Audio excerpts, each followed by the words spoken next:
Irmãos, minhas irmãs, estamos aqui para mais um dia de leitura, meditação da nossa Filoteia de São Francisco de Sales.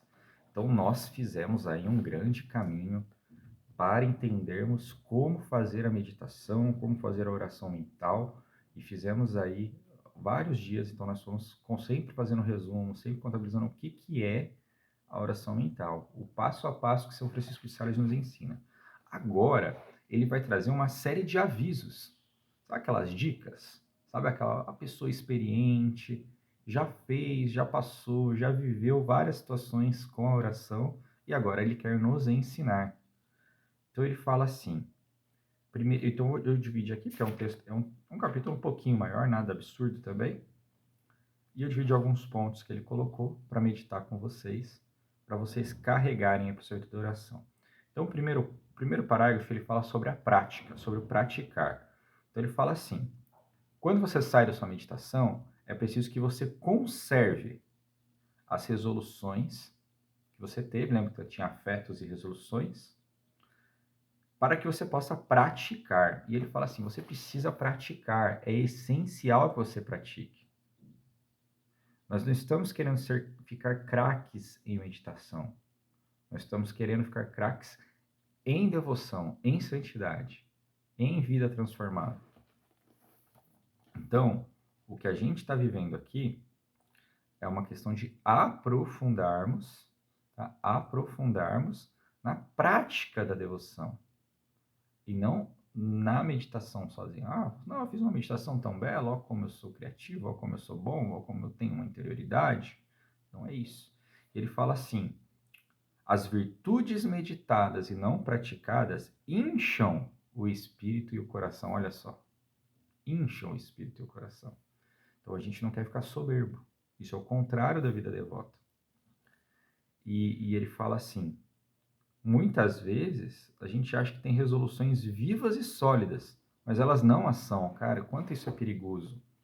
Pessoas que são muito sábias, já li 50 mil livros, li tudo sobre tratado de devoção, já li, né, o Padre Rui Marinho, Tanqueray, já conheço todas, né, Garrigou Lagrange, ótimos autores, mas eu só adquiri aquilo e acho que estou praticando. Acho que as resoluções são vivas e sólidas, mas elas não as são. E elas são vãs e perigosas. Olha só, são vãs e perigosas. Então ele fala assim: é preciso, então, que a gente saia da meditação e procure buscar as ocasiões para praticá-las. E aqui ele fala, ocasiões pequenas e grandes. Então, às vezes, a gente acha que vai sair da oração e vai procurar, né? Eu quero evangelizar. Então, você já acha que você vai precisar de um palco, você já acha que você vai precisar. Ele está falando pequenas e grandes, e muitas vezes as pequenas são as que a gente despreza. As pequenas são as que a gente deixa passar. As pequenas situações. Então, às vezes a gente está pensando em perdoar o pior inimigo que a gente conhece na face da Terra e a gente está deixando passar as pequenas coisas. Então, a gente precisa olhar com carinho para isso.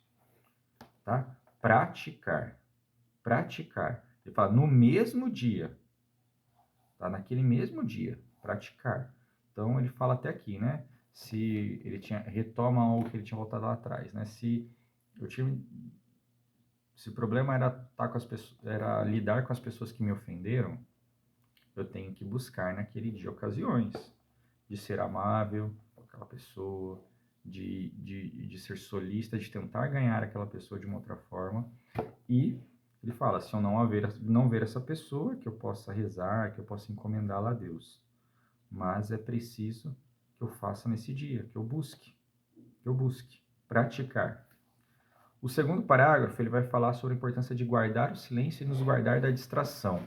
E esse é um perigo que no nosso tempo de hoje é muito pior. Ele fala assim, ó, não se agite nem se distraia o coração, porque assim derramarias o bálsamo que recebeste por meio da oração. Então ele fala assim, você terminou a meditação, daqui a pouco você já sai fazendo milhões de coisas e você começa a colocar barulho na sua vida. Quando a gente termina a meditação, já abre uma rede social.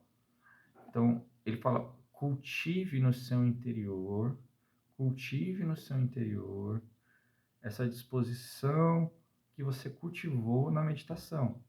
Guarde o silêncio o máximo que for possível. Guarde essa interioridade o máximo que for possível, tá? Ele fala com suavidade e paz. Ele até usa, a tradução está até aqui. Um bocadinho de silêncio. Não sei se o tradutor era mineiro. Um bocadinho de silêncio. Com suavidade e paz. Assim, quer dizer que é preciso guardar, se possível, um bocadinho de silêncio. Com suavidade e paz. Isso é assim que o tradutor fez. Conservando quanto mais tempo possa sentimentos e afetos. Então, a gente precisa guardar sentimentos e afetos. Tá? Então, se o sentimento e afeto, por exemplo, acabei de brincar aqui, vamos supor que a sua oração, poxa, porque não pode ser um cristão pesado, um cristão triste, um cristão amargo. Essa oração te impulsionou que você tivesse um toque de alegria, você trouxesse o bom humor para o seu dia. Você está muito pessimista, e o pessimismo não combina com o cristianismo, porque nós somos a religião da esperança, né? Até um documento da igreja, né? Gaudium et spes, alegria e esperança. Eu quero cultivar nesse ano, né, da esperança, né? Esse ano que o jubileu é da esperança. Eu quero cultivar essa alegria cristã, então eu preciso trazer esse toque de bom humor para o meu dia. Então, como que eu posso fazer isso? Trazer esse toque de bom humor para o meu dia.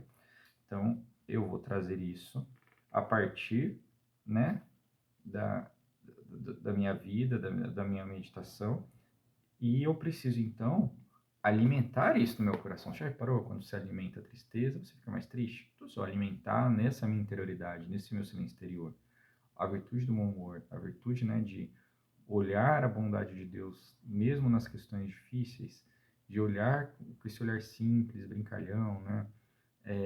Brincalhão no bom sentido, sem euforia. Eu penso assim como São Felipe Neri, como o próprio Papa Francisco, como São João Paulo II, como São João Bosco, olhar essas coisas boas com alegria.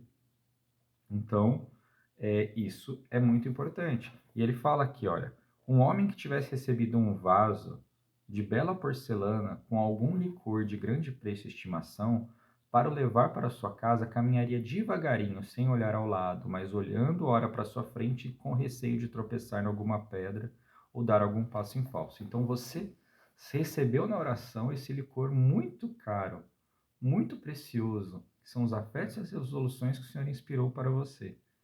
Eu não quero perder isso aqui. Então eu preciso iniciar esse meu dia com esse cuidado, com essa disposição de guardar aquilo dentro de mim. O terceiro, né, que ele fala que é passar da oração para toda espécie de ações. Ele fala assim: você precisa trazer a sua oração para a ação. Então, qual que é o seu trabalho? Qual que é o seu trabalho? O que que você faz? Então, o primeiro passo é você trazer. A gente tem muito isso, né? Parece que o trabalho não faz parte da nossa vida. O trabalho é um momentinho que eu faço, que a vida começa antes do trabalho e depois do trabalho. No final de semana. Não, o trabalho também é vida. E é grande parte da sua vida. Tá? 1/3 do seu dia. Então, a gente precisa trazer o ofício, a oração, sair da oração ao ofício. Isso precisa impregnar a sua forma de trabalhar, a sua forma de agir nas suas atividades. E então isso é fundamental, tá? Senão não tem vida devota. E aí depois ele vai dar alguns conselhinhos que são mais voltados para a oração em si também. Ele fala assim, ó, quando você estiver fazendo a sua meditação, e aí é a hora das considerações. Então ele fala assim, porque muitas pessoas são muito rígidas no método. Ele passa no método, é óbvio que é importante você seguir o método, a ordem dele, para você aprender. Mas ele fala, vai que um dia você está nas considerações e vem um baita de um afeto assim. Você não precisa deixar passar. Aproveita. Então, seja dócil ao Espírito Santo, se ele te inspirou. Segue nos afetos, depois você volta para o roteiro inicial. Mas ele fala, não desperdice as inspirações do Espírito Santo, porque nem todo dia vai seguir essa mesma ordem. Então, ele fala, resumindo, sempre que tiverem aspectos, é preciso recebê-los e dar-lhes lugar e fundamento, quer cheguem antes ou depois das considerações. E ainda que eu, São Francisco de Sales, pus os afetos depois de todas as considerações, não os fiz senão para distinguir melhor as partes da oração. Porque, afinal de contas, há de se ter uma regra geral, há de se ter uma regra ainda geral de nunca refrear os afetos, mas pelo contrário, deixá-los sair e correr quando se apresentam.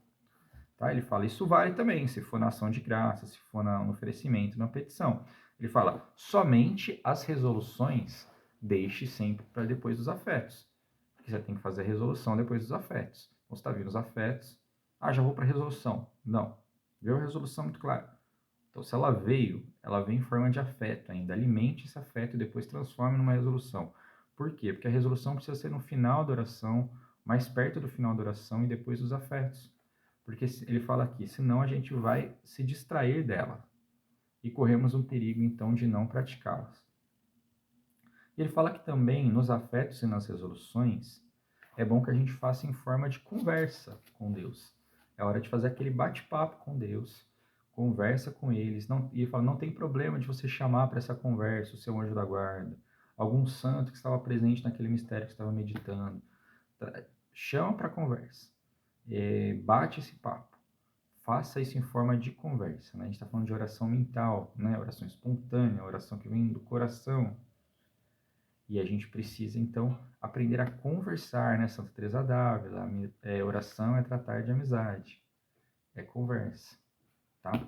Então, eu acho que essas dicas vão inspirar aí a sua forma de rezar e vão te ajudar bastante. A gente vai seguindo, conversando bastante sobre a questão da oração nas próximas meditações. Um grande abraço, tenha um ótimo dia. Vamos sair da oração para o ofício. Vamos lá. Tchau, tchau.